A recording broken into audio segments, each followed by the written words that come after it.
तमिलनाडु की आर के नगर विधानसभा सीट पर हुए उपचुनाव की मतगणना में राज्य की मुख्यमंत्री जे जयललिता एक बड़ी जीत की ओर आगे बढ़ रही हैं। केरल की अरुविक्करा सीट कांग्रेस के खाते में गई है। वहीं मध्य प्रदेश की गरोट सीट पर भाजपा ने परचम लहराया है। मेघालय की चोकपोट, त्रिपुरा की प्रतापगढ़ और सूरमा सीटों पर आज दोपहर बाद नतीजे आने की उम्मीद है। आज सुबह 5 राज्यों की 6 विधानसभा सीटों पर वोटों की गिनती शुरू हो गई थी।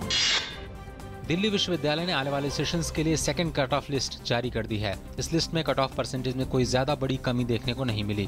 कुछ कॉलेजेस में कुछ कोर्सों के लिए एडमिशन बंद भी हो गए हैं। इस लिस्ट में कॉमर्स, इंग्लिश और इकोनॉमिक्स कोर्सेज में कट ऑफ में काफी कम गिरावट देखी गई।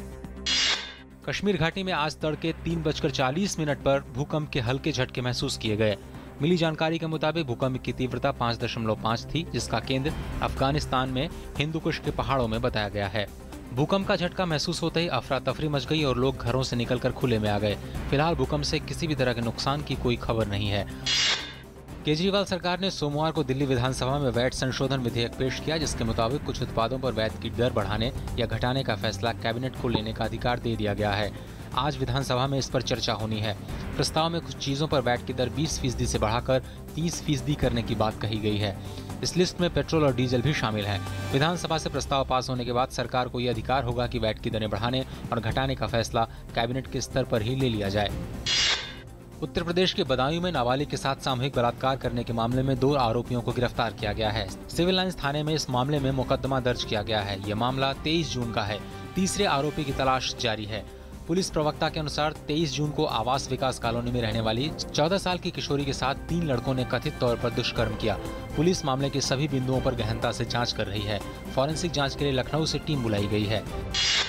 मैगी विवाद के बाद अब इंडोनेशियन ने अपने instant noodle brand Tom ramen को बाजार से हटाने की घोषणा की। भारतीय खाद्य सुरक्षा और मानक प्राधिकरण FSSAI ने इस बारे में आदेश दिया था। इससे पहले इसी महीने नेस्ले ने अपनी लोकप्रिय ब्रांड मैगी नूडल्स को बाजार से हटा लिया था। इसके अलावा हिंदुस्तान यूनिलीवर ने अपने नॉन इंस्टेंट नूडल ब्रांड को भी बाजार से वापस लिया था। 2 जुलाई से शुरू होने वाली अमरनाथ यात्रा के लिए सुरक्षा समेत तमाम व्यवस्थाएं पूरी कर ली गई हैं। यात्रा मार्ग को सुरक्षित बनाने के लिए सेना ने ऑपरेशन शिवा शुरू किया है। सेना ने किसी भी तरह के हालात से निपटने के लिए यात्रा मार्ग पर अपनी मोर्चेबंदी कर ली है। इसके अलावा संबंधित प्रशासन ने भी शिविरों को तैयार कर उसमें लगभग सभी आवश्यक सुविधाओं को जुटा लिया है। श्रद्धालुओं के साथ यात्रा के पहले दिन केंद्रीय गृह मंत्री राजनाथ सिंह भी बाबा अमरनाथ के दर्शन करेंगे।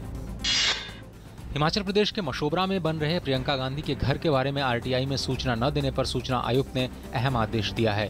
आयुक्त ने 10 दिनों के अंदर हिमाचल सरकार को इसकी जानकारी देने को कहा है। दरअसल एक RTI कार्यकर्ता देवाशीष भट्टाचार्य ने हिमाचल सरकार से पूछा था कि किन नियमों के तहत प्रियंका गांधी को घर बनाने की इजाजत दी गई है, लेकिन राज्य सरकार ने जानकारी देने से इनकार कर दिया था। अब इस मामले की अगली सुनवाई 23 जुलाई को होगी। बिहार में मधुबनी जिले के भैरवस्थान थाना क्षेत्र के सर्वसीमा गांव के एक सरकारी स्कूल में मिड डे मील खाने से 80 से ज्यादा बच्चे बीमार हो गए। पुलिस के अनुसार सर्वसीमा गांव के स्थित भवनाथपुर प्राथमिक विद्यालय के छात्रों की मिड डे मील खाने के बाद तबीयत खराब हो गई। सभी बच्चों को पास के अस्पताल में भर्ती कराया गया है। बीमार बच्चों की हालत खतरे से बाहर बताई जा रही है। गौरतलब है कि पिछले 15 दिनों के अंदर पटना, भोजपुर और सारण जिले में मध्याह्न भोजन खाने से कई बच्चों की तबीयत बिगड़ चुकी है। डिजिटल इंडिया कार्यक्रम के तहत केंद्र सरकार लोगों को जरूरी कागजात डिजिटल रूप में रखने के लिए डिजिटल लॉकर उपलब्ध करा सकती है। इन दस्तावेजों को कानूनी मान्यता मिलेगी और इन्हें इंटरनेट के जरिए कहीं भी भेजा जा सकता है। अमेरिका के 2 शीर्ष सीनेटरों ने नोबेल पुरस्कार से सम्मानित मलाला यूसुफजई पर हमले के मामले में जेल में बंद किए गए 10 में से 8 लोगों को बरी करने पर गहरी चिंता जताई है और पाकिस्तान से हमलावरों को न्याय के दायरे में लाने को कहा है। अमेरिका में पाकिस्तान के राजदूत जलील अब्बास जिलानी को लिखे एक पत्र में सीनेटर मार्को रबियो और बराबरा वाक्सर ने पाकिस्तान सरकार से अपील की है कि मलाला पर नृशंस हमला करने वाले हमलावरों को कानून के दायरे में लाने के लिए पारदर्शी और सार्वजनिक तरीके से प्रयासों में तेजी लाई जाए। पाकिस्तान के आसान बलूचिस्तान प्रांत में 2 अलगाववादी गुटों के बीच संघर्ष में कम से कम 22 आतंकवादियों के मारे जाने की खबर है। यह घटना कल रात कोहलू और डेरा बुक्ती जिलों में हुई। इस इलाके में बड़ी संख्या में अलगाववादी मौजूद हैं, जो इलाके के अहम राष्ट्रीय संस्थानों और सुरक्षा बलों को नियमित रूप से निशाना बनाते हैं। भारतीय मुक्केबाजी जगत के सबसे बड़े सितारों में से एक विजेंदर सिंह अब पेशेवर मुक्केबाज बन गए हैं। iOS sports and entertainment company से जुड़े विजेंदर ने सोमवार को लंदन के क्वींसबरी प्रमोशंस नाम की प्रमोशन कंपनी के साथ पेशेवर करार किया। इस करार के तहत विजेंदर को 5 साल में कम से कम 6 मुकाबले लड़ने होंगे। भारतीय टीम के डायरेक्टर रवि शास्त्री अगले महीने जिम्बाब्वे दौरे के लिए उपलब्ध नहीं होंगे। वे अपने प्रोफेशनल कमिटमेंट के चलते इस दौरे के लिए उपलब्ध नहीं हैं।